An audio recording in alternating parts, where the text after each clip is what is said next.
après ces petites configurations, nous allons présenter la première stratégie, qui est une table par classe concrète. Alors, que nous dit cette stratégie? Donc, dans cette stratégie, pour chaque classe concrète, c'est-à-dire des classes qui ne sont pas abstraites dans la hiérarchie de classes, une table correspondante sera créée en base de données. Et de ce fait, tous les attributs, y compris ceux hérités, seront présents dans la table. Ainsi, les colonnes correspondant aux attributs de la classe mère sont dupliquées sur toutes les tables des classes enfants. Alors concrètement, si on considère notre architecture, donc livre avec des classes enfants, livre physique et livre électronique, en base de données, nous allons avoir 3 tables selon que la classe mère livre soit abstraite ou pas. Donc si la classe livre est abstraite, on n'aura pas une représentation de cette classe donc en base de données. On aura donc pour toutes les autres classes une table qui va correspondre dans la base de données. Par exemple, ici, nous allons avoir 2 tables. Nous allons avoir une table livre physique et livre électronique. Et dans livre physique, dans la table livre physique, nous allons reprendre les mêmes attributs qui sont dans la classe mère. Donc ici, l'id, le nom et la date de publication qui sont hérités de la classe mère sont donc repris dans la classe enfant pour être représentés dans la base de données. Donc on aura une table avec 4 attributs au lieu d'un seul attribut.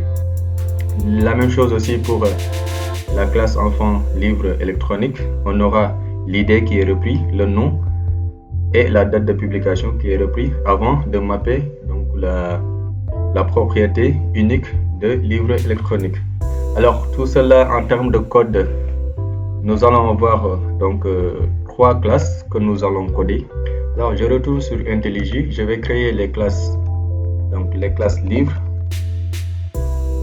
Alors c'est une classe qui est abstraite et qui contient 3 propriétés. La première c'est l'id qui est de type long.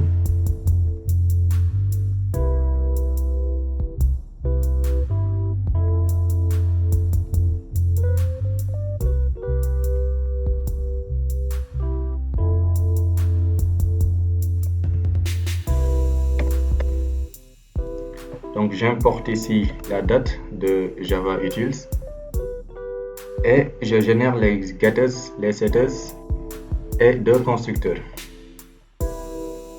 Donc ici je vais générer donc un constructeur vide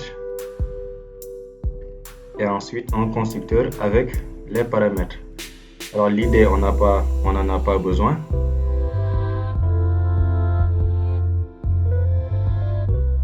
Et enfin, les getters et les setters. Ici, c'est pour tout le monde. Voilà, donc parfait. J'en profite pour créer les autres classes. La classe livre physique.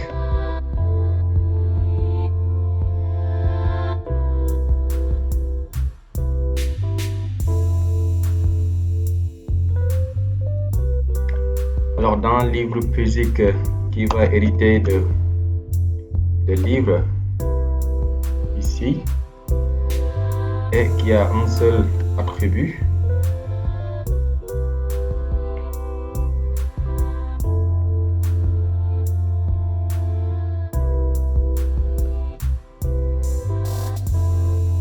Voilà, donc notre livre physique a un seul attribut, la maison d'impression, et la même chose, on va générer un constructeur sans paramètres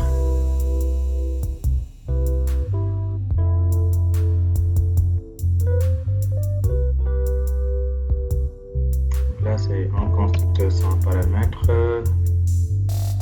et ensuite je vais faire un constructeur avec donc, le nom, la date de publication,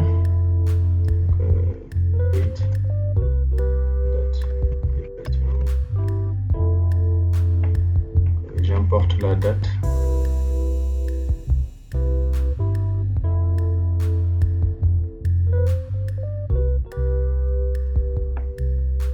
et la maison d'impression. Alors, je reprends le constructeur avec ici nom et date de publication. Ici est date de publication. Ensuite, je mets un this point maison d'impression égale maison impression. Voilà. Donc, je génère les getters et les setters. Parfait. Donc, je reprends la même chose. Je vais faire le constructeur.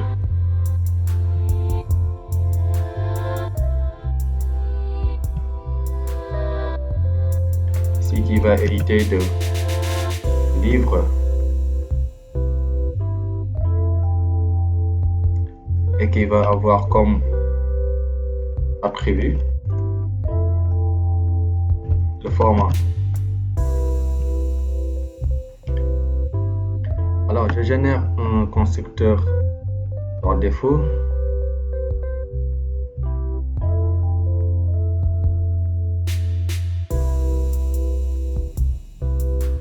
Donc, je vais faire un constructeur qui est vide.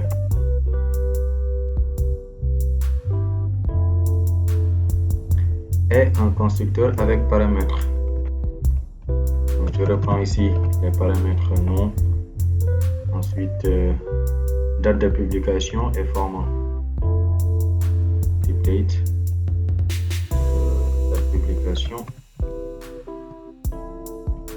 et string pour le format. Donc, ici, je reprends le super constructeur. Donc ici, je reprends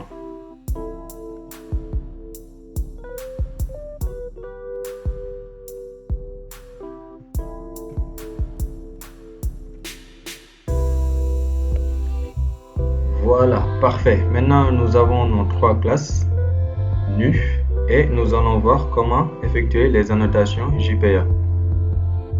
Alors, que nous dit cette annotation? Donc, on a tout d'abord besoin de l'annotation entity pour spécifier que cette classe est une entité JPA. Ensuite, nous allons utiliser l'annotation inheritance et préciser la stratégie qui est ici la stratégie table per class.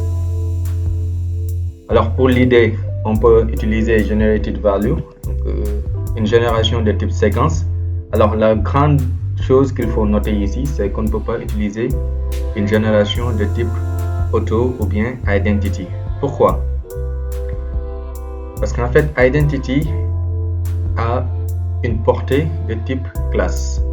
Et quand vous faites un auto-incrément de type classe, JPA ne peut pas garantir que les clés primaires sont uniques, à la fois pour la classe livre, pour la classe livre physique et pour la classe livre électronique. Donc, pour ces trois classes qui sont impliquées dans la hiérarchie de classes, qui sont impliquées dans la relation, dans une relation d'héritage, JPA ne pourra pas garantir l'unicité de la clé parce que tout simplement l'auto-incrément se fait au niveau avec une portée de type table. Par contre, avec la génération de type séquence, en fait la séquence va concerner toute la base de données et ainsi JPA pourra garantir que la clé primaire pour chaque table est unique. Donc nous allons voir tout cela en détail pour plus de compréhension. Donc procédons aux annotations JPA.